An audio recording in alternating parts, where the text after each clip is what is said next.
Hello everyone, I'm Chase Jennings and welcome to my new show, Chase the Dream. I'm just kidding, that's not my show name. Haven't come up with a new one for the series yet, but what's important is that we're going to be having some great conversations with some of the greatest minds in business today, which brings me to my first guest, Kaleigh Moore. So welcome. Thank you. Thanks for having me. I'm excited to be your first guest. We were talking a little bit about your Etsy, and you had the business for 5 years while you were in school, and then you started working with some nonprofits, and then you eventually found yourself being your own boss. Can you walk me through some of those early days and how you came up with Lumen? Yeah, so like you said, I had a little bit of business experience from having my own Etsy shop. I did that for about 5 years, and I'm not really a numbers person. I'm not a business person. I was a communications major in college, so that was really kind of my first experience with business and figuring out taxes and all the things that go into building a business. So I kind of had my feet wet, after college, I had started working in PR for a nonprofit. Had a lot of free reign there. I got to do a lot of different things. I got to do some public speaking. I developed ad campaigns, so like billboards and direct mail and things like that. Got to do a lot of different things because oftentimes with nonprofits, there's just not a lot of training resources. So it's kind of one of those, well, here's the job. Here's, whatever you want to do. Yeah, go for it. Do whatever you want. So I did that for about 2.5 years and had been freelancing on the side just a little bit with some social media and some copywriting stuff. And in November of 2013, I decided that I had enough clients, I had enough work lined up that I would make the same amount as I would at the PR job. So I felt kind of safe. I felt ready to take the leap. It was really scary. There were a lot of sleepless nights, but November of 2013, I took the leap and started Lumen, and it's just grown ever since then. I thought it was going to be really scary, but it's just grown so organically. I haven't hardly advertised, and referrals have been really powerful. So it's been a great learning experience. What did you tell yourself to make that leap? I talked it over with my husband quite a bit. We crunched the numbers. I made a business plan. I had, like I said, enough money lined up, so I was at least going to be making the same amount of money that I was at the PR job. So I had that kind of nice, cushy feeling. I was missing out on the healthcare and the retirement and all those other nice, fun benefits that make you feel safe. But I was ready for a new challenge, and I gave myself 18 months. If I found that in 18 months it didn't work out, I said, okay, I'll try something else. I'll find a different job. So it's been 18 months. So far, so good. And have you stuck to your same model, or have you had to pivot at all? That's a good question. I mean, when I started out, I thought it was going to be quite a bit more of the social media. And really, it's been a lot of content marketing and a lot of copywriting, which writing is something that I've always loved. And I think because I am working with words so much every day, I've really improved my skills over the past 1.5 to almost 2 years now. So yeah, I thought it was going to be a lot of social media management, but I'm finding that a lot more people just want, blog content and email marketing and things like that to kind of tie in with their social media efforts. So it's been a little bit different than I expected. It's hard, and it's easy to write 1,000 words, but it is very hard to write 5. That's true. So this brings me perfectly. Then I want to talk about content marketing. Because every brand and their mom right now is trying to take advantage of free exposure via online outlets, mobile apps, you name it. And I know tons of founders and small business owners who are trying to get into content marketing, but sometimes I want to be a little bit like, just don't do it unless you're fully willing to invest time into putting, or actually creating better content than what's already out there, because there's a ton of it. And it's not easy to do, Am I right, or should everyone be doing this for their brand? I think that that's very true. I mean, everybody is doing content marketing now. I think a couple of years ago, it was kind of a buzzword. It was new. People weren't really sure about it. But now that everybody's doing it, I think people are just wanting to rush into it without really thinking out a strategy. So, I mean, I think there are a lot of people out there who, if they never saw a top 10 list ever again, they would be totally fine with it. And I think now what people are really looking for are those deeper dives, those case studies, those pieces of content marketing that really leave you feeling like you learned something. So when people think content marketing, I'm not necessarily sure they realize the level of quality that needs to be there. They just want to participate. So I think that it really has to be part of a bigger strategy, part of a bigger goal with, with personas, with the SMART goals that we've heard about so many times. It can't be something that you go into just thinking, oh, this is going to work. You really have to think about how it's going to work. Mm-hmm. And so, what are some of your favorite ways to leverage great content? I think that getting people engaged with social media is a great way. One of the tourism clients that I work with, they have a selfie contest going on right now. So it's a great, fun way to get people to participate, to submit kind of their own content and become involved with the social media presence there.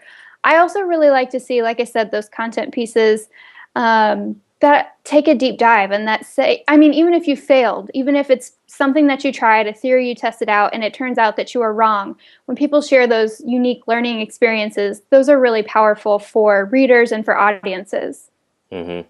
And so, I mean, it's kind of easy to do social media if you're a fun company or a tech company. But what if you're a mortgage company? How do you engage in social media with something like that? That's tricky. And I've had a couple of clients come to me with kind of those industries or, B2B where it's not really fun It's not content, sexy. engaging. It's not at all. And I think that it's sometimes you have to say no because there isn't, I mean, you can't build content that people aren't going to be interested in.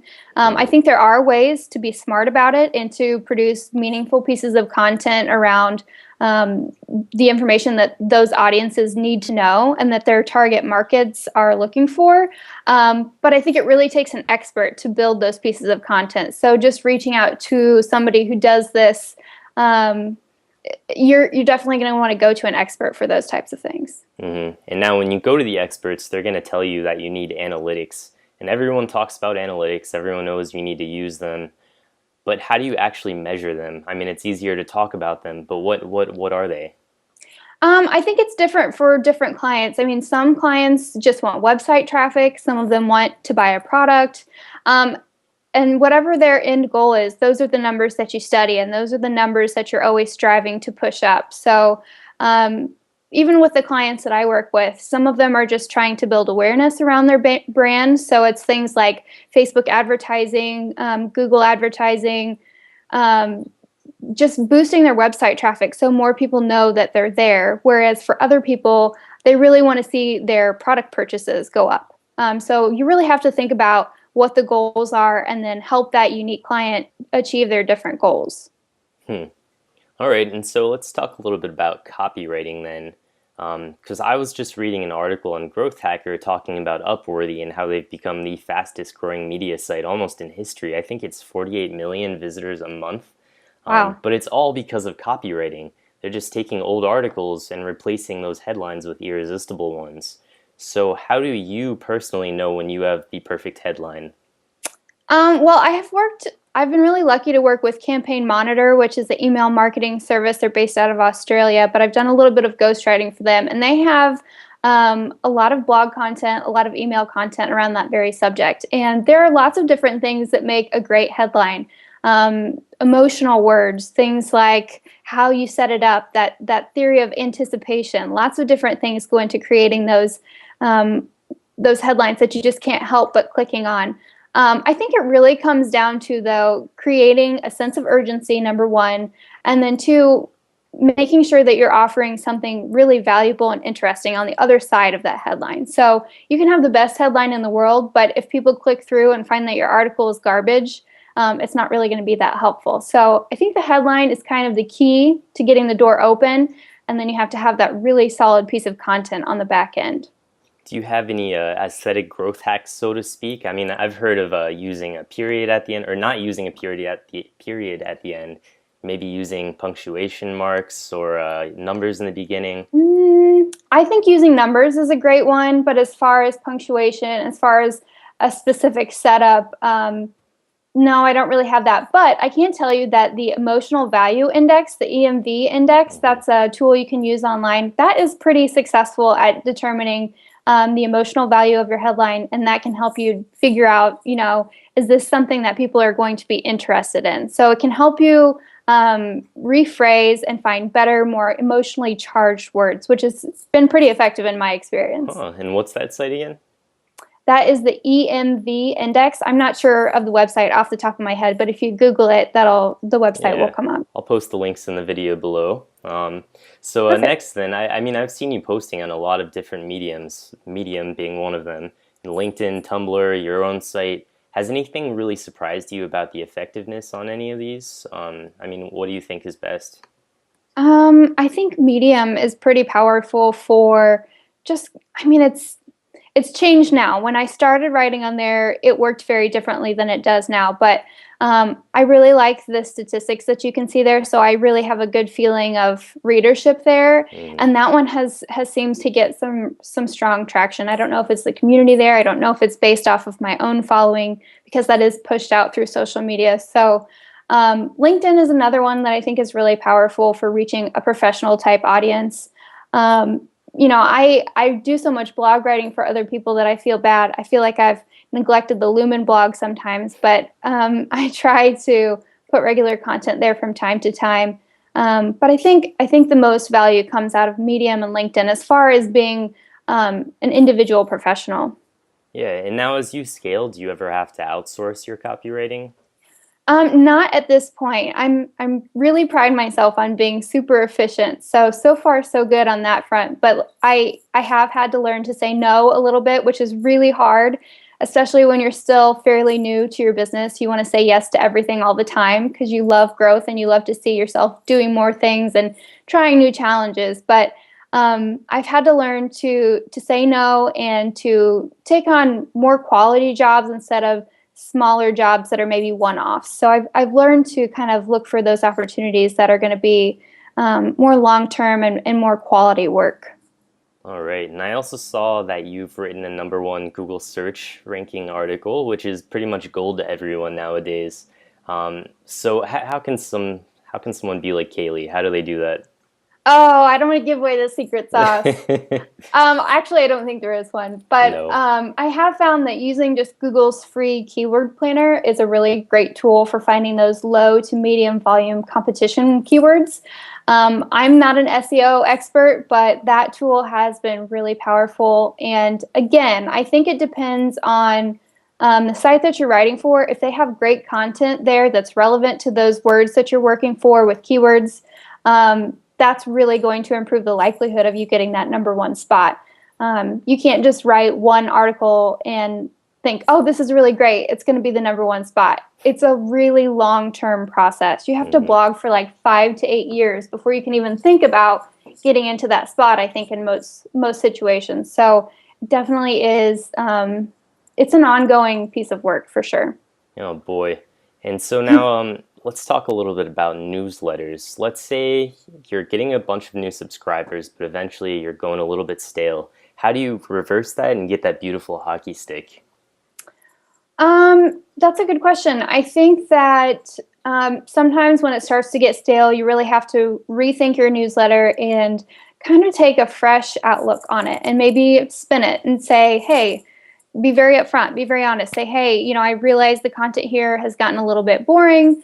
I'm going to try something new this week. I hope you like it. Just being very upfront and very personable, especially in an email setting. I think people are looking for that type of honesty.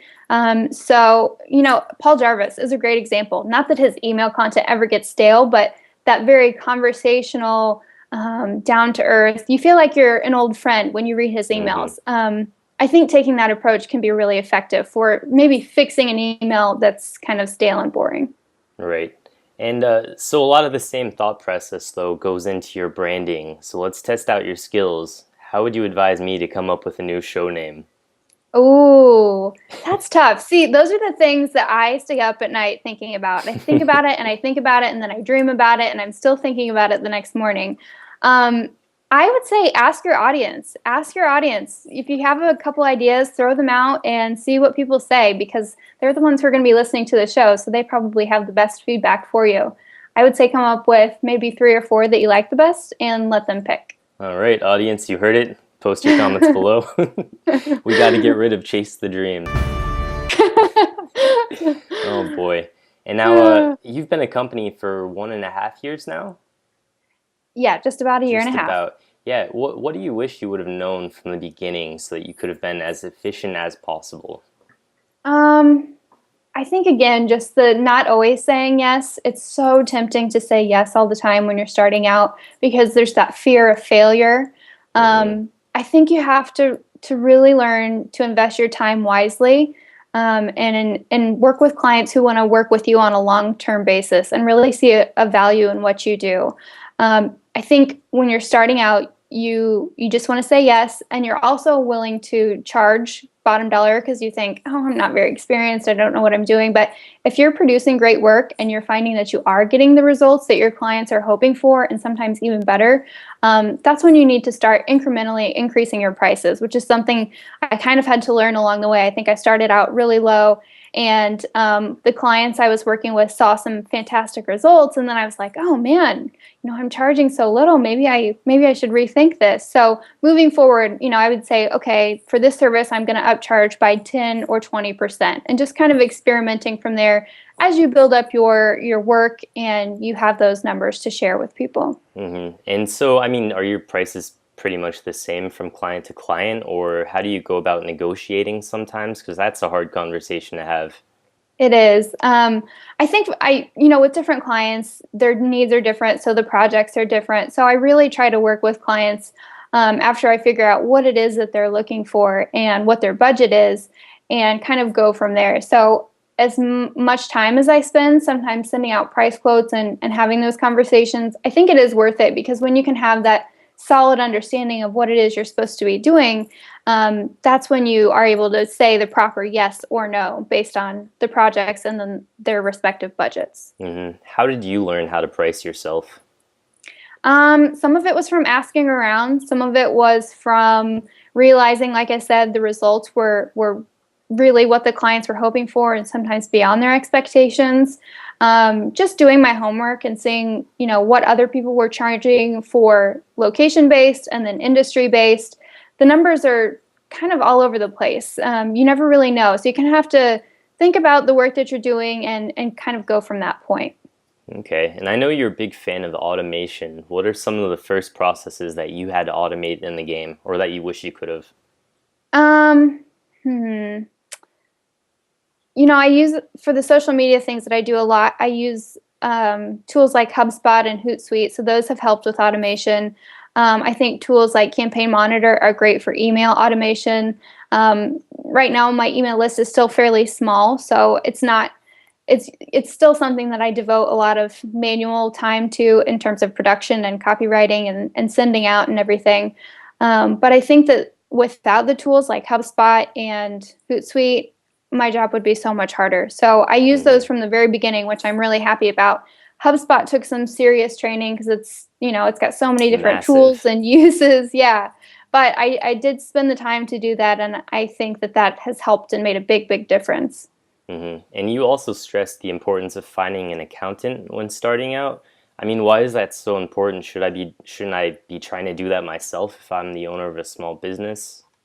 Well, if you're like me and you never took accounting, you're not a numbers person, that is very, very intimidating. So, what I did is I just reached out to a couple of different accountants locally, and I found one who was actually willing to work with me and to train me on, okay, these are the things that you need to keep track of, and here's how you do this, and here's the processes. So, I was kind of learning along the way. But it really helped her come the end of the tax year when I had everything organized and everything recorded. It made her job easier, and it made me understand the process a little bit better. So I don't know that that's always going to be a resource that you can find, but if you can, that is a treasure. And make sure you learn everything you can because it does help you understand your business quite a bit better. Yeah. And so you touched on it a little bit, but how do you personally exceed your clients' expectations? Because you can't just do your job and go on anymore. Number one thing for me is turnaround, responsiveness to email, and then completion of projects. So I try really, really hard to, if they give me a deadline, I try to get it turned around, 3 to 4 days before that deadline. So there is time for feedback. There's time for them to get ahead of schedule. I think that that's really, really important. And it shows that you care as well. I mean, it shows that you're Hmm. not just a freelancer who's putting off their work. And then the other thing is just quality. Really, even though I'm working hard to be efficient and get it turned around quickly, I'm also spending the time to produce something that's really quality content.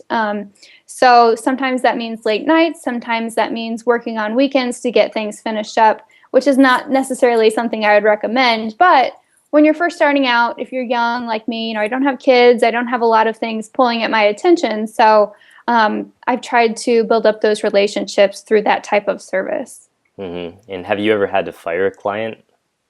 I haven't had to fire a client. The only time I've just kind of had to sever ties because it was becoming more work than we originally had discussed. And we had a contract and everything. So once we reached a stopping point, I just referred her on to another resource so she could finish out the project. And, it wasn't a bad parting of ways. It was just, this is beyond the scope of work we discussed. This is kind of out of my realm of experience. So I referred her to somebody else, and it seemed to go okay. Yeah, there you go. And so, I mean, you're running this business essentially by yourself. It's 1.5 people, you said. How do you avoid burnout then? Actually, burnout is something I've been struggling with a little bit lately. That's why I'm taking a vacation for the first time since starting this business.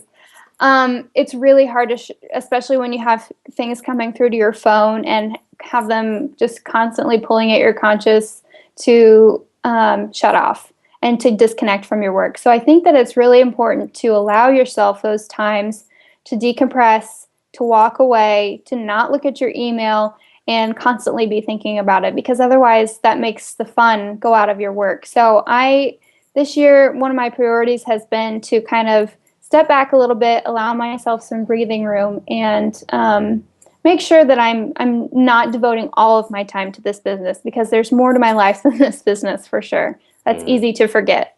Awesome. And so now after you go on your vacation, you get recharged and you kick some more butt, where's Lumen going to be in 2016?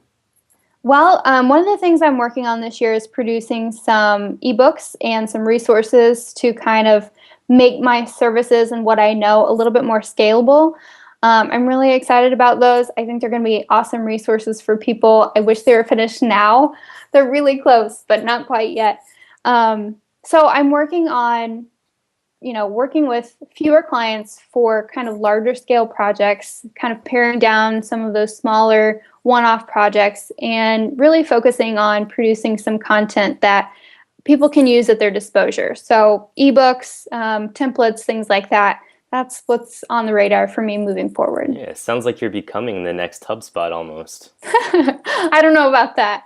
I don't know about that at all. That would be nice, though. Yeah, you're on your way. So now how can all the viewers find you online? You can find me on Twitter. My Twitter handle is wearelumen. That's Lumen. I'm on Medium. I'm on Facebook. I'm a social media person, so you can find me anywhere. You could just Google my name. It's Kaleigh Moore. Nobody knows how to spell Kaleigh. It's Kaleigh. And yeah, if anybody had any questions, I'm always happy to help other business owners, because it's confusing when you're first getting started, and I feel like I have a little bit more understanding now of how everything works. All right, and if anyone has any more questions, leave them in the comments, or you can also find a Q&A on our website. Hopefully this link will be displayed in my hand area in this general vicinity, and you can ask your questions directly and she'll get back to you. But anyway, Kaleigh, thank you very much. You rock. I hope you have a great vacation and have a great one. Thank you. You too.